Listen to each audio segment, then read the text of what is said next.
Herkese merhaba arkadaşlar. Bugün Washington'da klasik bir Amerikan mahallesinde, Amerikan sokağında bir yürüyüş yapacağım. Amerikan evlerini göstereceğim. Ve aynı zamanda sizinle de bir şeyler konuşup bir şeyler anlatmayı deneyeceğim. Bir yandan da evleri görebilirsiniz. Ve Cadılar Bayramı arifesi olduğu için de farklı konseptler hazırlıyorlar. Çocuklar için, kendileri için, komşuları için. Biraz da onlardan bahsedeceğiz. Ve işte bir yandan da şu olaylardan bahsedeceğiz. Herkesin evinin önünde bir Amerikan bayrağının olması konusunda siz ne düşünüyorsunuz? Özellikle sizin de yorumlarınızı çok merak ediyorum. Benim düşüncemi soracak olursanız, bu da balkabağı falan hazırlamış koymuş kapının önüne. Yani bana biraz nasıl diyeyim yapmacık geliyor. Hani bizdeki gibi bir milliyetçilik, bir milli bilinç olmadığı için herkes şov yaparak sanırım ne kadar Amerikalı olduğunu göstermenin peşinde oluyor. Yani benim görüşüm bu. Bir yandan da görüyorsunuz adamlar posta kutularını böyle sokağa koyuyor. Evlerinin önünde direkt diyeceksiniz ki hala posta mı var? Yani bu adamlar kullanıyor. Aynı zamanda reklamlar, ondan sonra zarflar ne varsa buralara dolduruluyor. Böyle yaşayan birinden görmüştüm. Posta kutusunu açıyor. Posta kutusundakilerin çoğunluğu reklam oluyor. O kültür yaşıyor tabii. Keşke bizde de hani böyle bir kültür olsa. Bizde eskide kaldı sanırım müstakil ev kültürü. Yani ben doğduğum, büyüdüğüm şehirde özellikle bizim müstakil evimiz vardı. Hatta benim bulunduğum mahalledeki çoğu ev müstakildi. Yani yaşadığım yer Mersin'de mesela. Zamanla müstakil evler yerlerini 8-10 katlı apartmanlara bıraktı. Ve benim bulunduğum mahallede 1-2 tane apartman varken şu an dip dibe yapışık apartmanlarla dolu sokaklar ortaya çıktı. Tabii özellikle bizim orada bir sel felaketi olmuştu. O zaman bizim müstakil evimizde biraz eski bir evdi. Çok hasar gördüğü için mecburen onu biraz da ihtiyaçtan apartmana karşılık verdik. Çünkü artık çok yıpranmıştı. Bizim de onu yenileyecek gücümüz yoktu. Bunu da değerlendirdi tabii mimarlar, mühendisler, arabulucular. Çok güzel olmuş bu arada. Çok güzel hazırlamış. Yani mükemmel görünmüyor mu ya? Şöyle bir ev. Önünde kendinize ait yolunuz, arabanız, garajınız, çimleriniz. Burada tabii çimler biraz Amerika'nın sembolüymüş gibi bir durum var. O yüzden çimlere çok özen gösteriyorlar. Bizdeki gibi abi şuraya 2 marul ekeyim, 2 domates, maydanoz olsun demiyorlar galiba, bilmiyorum. Diyorlarsa da herhalde arka bahçelerini falan yapıyorlardı. Çünkü böyle ön sokaklarda çimden başka hiçbir şey göremiyorum. Çok farklı bir kültür var tabii Amerika'da. Sanki Amerika'ya geldiğinizde alışmamanız için her şeyi yapmışlar gibi. Yani ne diyecek olursanız, markete gidiyorsunuz, kilogram değil poundla tartılıyor. Bir içecek alacaksınız, galonla alıyorsunuz. Yani bir uzaklık ölçeceksiniz, bir yola gideceksiniz, ne kadar mesafedeydi bakıyorsunuz. Adamlar onu bile milli hesaplıyor. Ya en basitinden hava durumuna bakıyorsunuz, hava ne kadar diye. Onda bile Fahrenheit kullanıyorlar. Yok 80 derece, yok 100 derece, yok 70 derece. Ne olduğunu tam olarak başlarda çözemiyorsunuz. Bunlara da alışmak mesele tabii. Kendilerine ait prizler, kendilerine ait yöntemler, özellikle o kullandıkları ağırlık birimleri ve içecekler, galonlar, porsiyonları çok farklılaştırıyor burada. Normalde bir şey söylediğinizde sanki doymazsınız gibi geliyor ama önünüze geldiğinde kocaman, iri, büyük şeyler geliyor. O yüzden obezitenin de ne kadar arttığını siz de görmüşsünüzdür, duymuşsunuzdur. Bu iki mahalle arasında şöyle bir ormanlık var. Hatta şöyle bir dere, göl, ne diyeyim artık, su birikintisi. İlginç. Tabii bu adamların en düşkün olduğu şey belli ki böyle genişlik, ferahlık, rahatlık. O kadar güzel yayılmışlar, o kadar ferah yayılmışlar ki. Bu arada sokaktaki hız limitinin 25 olduğunu görebiliyorsunuzdur. Bunu belirtmişler. Şurada çok güzel bir konsept var. Birazdan onu göstereceğim size. Şöyle güzel bir ev. Garajı, arabası. Direkt sokağa bakıyor. Bu arkadaş da bayağı emek vermiş. Farklı olan şeylerden bahsediyordum. Özellikle marketten ya da başka bir yerden bir şey alıyorsunuz. Örnek veriyorum, aldığınız şey 10 dolar. Kasaya gidiyorsunuz, alacaksınız. Bir bakıyorsunuz ki fiyat olmuş 11 dolar. Ne bileyim 10 dolar 60 sent. Aldığınız şeyin vergi oranına göre ya da bulunduğunuz eyalete göre değişebiliyor. Bizde olsa nasıl olurdu acaba? Siz ne düşünüyorsunuz? Mesela şu tarafa sapalım hadi. Örnek veriyorum, gittiniz bir markete. Ekmek aldınız 10 lira. Kasaya geldiniz. Ekmek oldu 11 lira. Acaba bizde nasıl tepki verirlerdi böyle bir şey geçiş olsaydı? Poşetin paralı olmasına bile uzun süre alışamayan insanımız, onu düşünemiyorum. Acaba nasıl olurdu? Merak ettiğiniz bir şey varsa özellikle yorumlara yazın. Onu çekmeye çalışırız. Onun üzerine konuşmaya çalışırız. Çok güzel sokaklar ya. İşte bunu çok güzel yapıyorlar.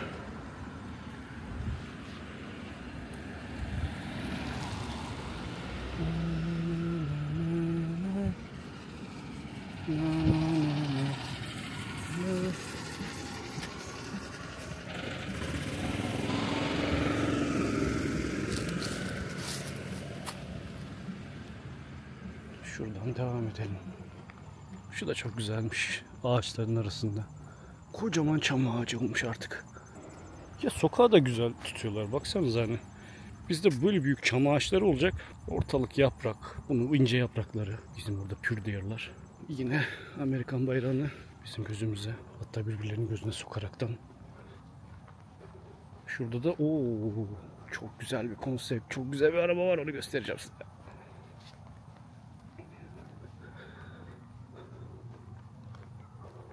Öyle şeyler bunlar da. Bunlarla mutlu oluyor işte. Şöyle bir Tesla. Neydi ismi, unuttum onun. Cybertruck mıydı? Bu arkadaş ne kadar özen göstermiş. Ne kadar emek vermiş. Şuna bakın. Aman tanrım. Oturup bir izleyelim şunu ya. Neler neler hazırlamış. Bu sokaktan akşam geçmek lazım. Güneş enerjisini falan, bayağı değişik kafada bir arkadaş belli ki. Akşam geçmek nasıl olur acaba? Korkutucu olur diye düşünüyorum. Sanki bir mecburiyet gibi değil mi? Şu çok güzel görünüyor. Özellikle TLC'deki programlar da görüyoruz böyle evler. Şu anda Washington sokağında öyle rastgele girdiğim bir yerdeyiz. Yürüyoruz. Çok güzel çimler ya. Herkes nasıl bu kadar güzel tutabiliyor?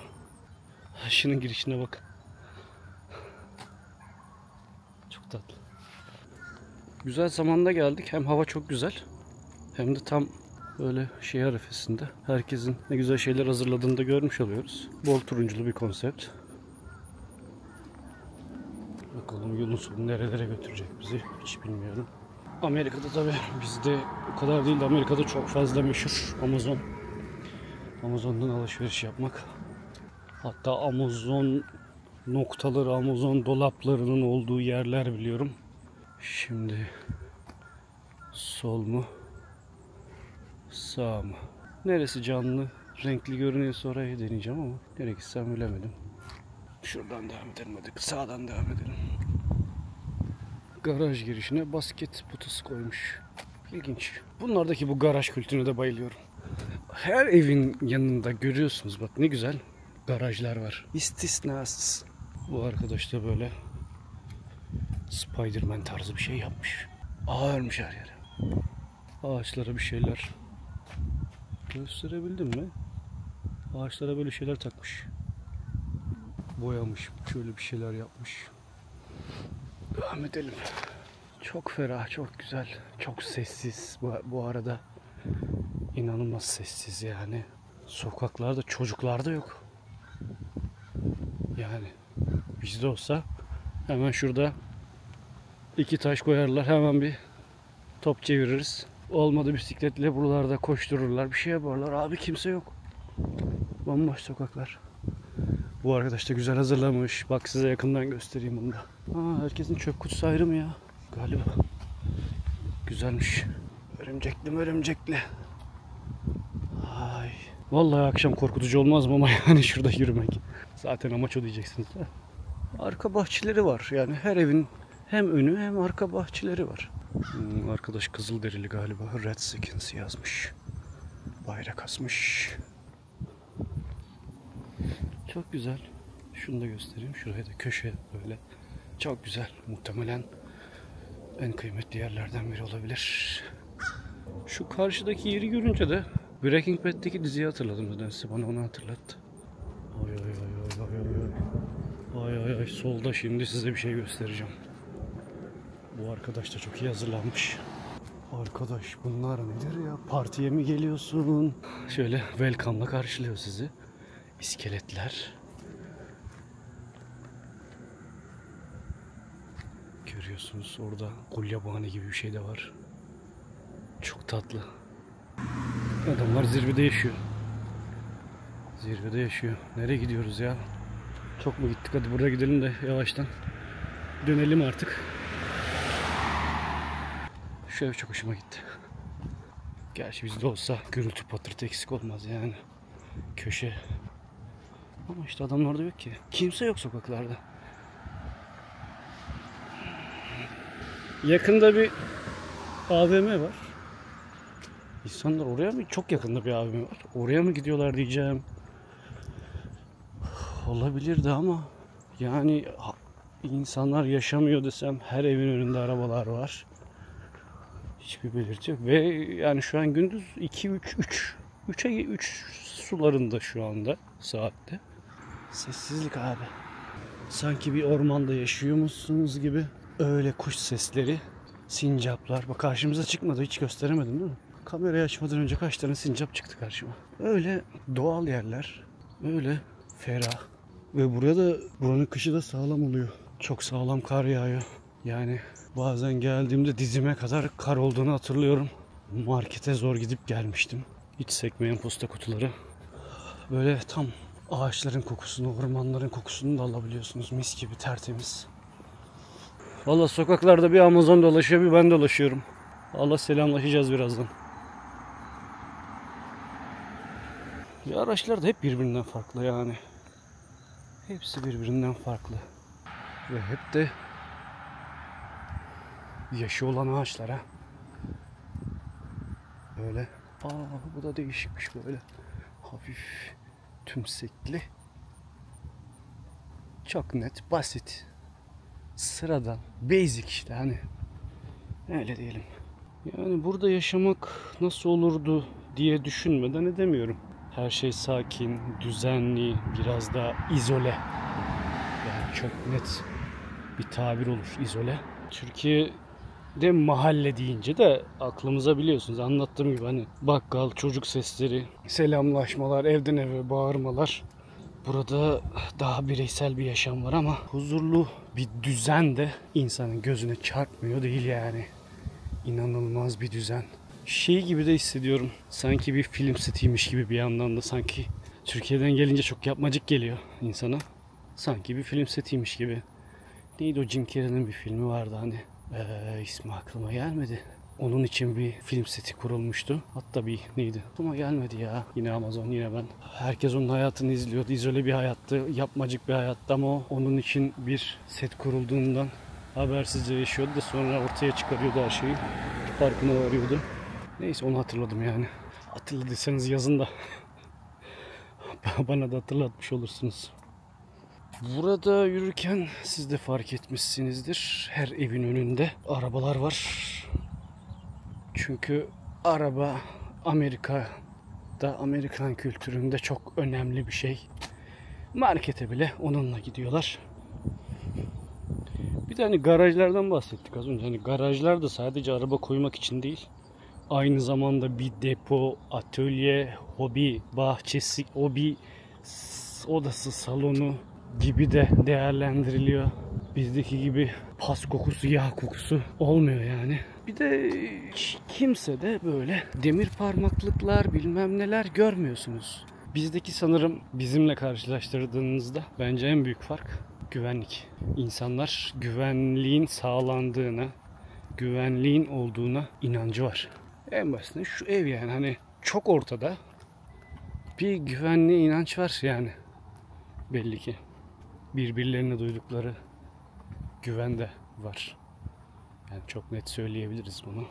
Kocaman bir iskelet koymuş abimiz. Selamlayalım. Çok güzel görünüyor ya. Evler çok güzel görünüyor. İskelet değil. Abimiz suluyor. İşte böyle sulamıyormuş demek ki. Sulama olayı böyle oluyor. Açmış suluyor amcamız.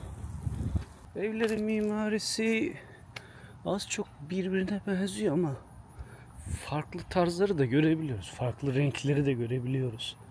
Net bir renk yok. O arkadaş evin önüne Asfalt mı döktürmüş? Kapatmış bir de girişi şöyle.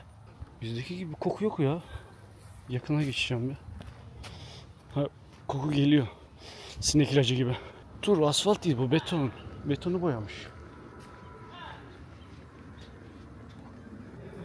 Bu ev bayağı genişmiş.